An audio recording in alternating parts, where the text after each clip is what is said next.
ఆదిలాబాద్ జిల్లా బేల మండల కేంద్రంలోని ఎంపీడీఓ కార్యాలయంలో ఏర్పాటు చేసిన సర్వసభ్య సమావేశం సాదాసీదాగా జరిగింది.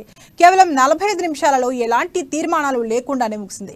వివిధ శాఖల అధికారులు తమ ప్రగతి నివేదికలతో వచ్చి సభ దృష్టికి తీసుకొచ్చారు. అనంతరం సర్పంచ్లు, ఎంపీటీసీలు విద్యుత్ సమస్యలను సభలో ప్రవేశపెట్టారు. అయితే రానున్న వేసవి కాలం దృష్టిలో పెట్టుకుని విద్యుత్, తాగునీటి సమస్యలను పరిష్కరించాలని అధికారులకు ఎంపీపీ వడిత గంభీర్ ఠాక్రే ఆదేశాలు జారీ చేశారు.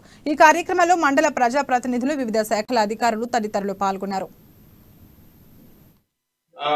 ఓపెనింగ్ కోసం రెడీగా సిద్ధంగా ఉన్నటువంటి ఒకటి యూపీఎస్ బాది, రెండోది ఇక్కడ గూడ అండ్ అది సైద్పూర్, ఈ మూడు కూడా అతి తొందరలో స్టార్ట్ కాబోతున్నాయి.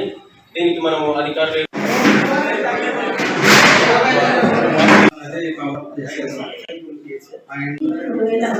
పోషకాహార లోపంతో బాధపడితే వారికి బాలనగర్ ప్లేస్ స్టార్ట్ మనకు స్థిరయ్యారు. అండ్ సో టోటల్ గంటలు కూడా మీరు 5 గంటల నుంచి ఇన్స్టిట్యూషన్స్ ఉన్నాయి. మన మండలంలో 6,456 మంది చదువుతున్నారు.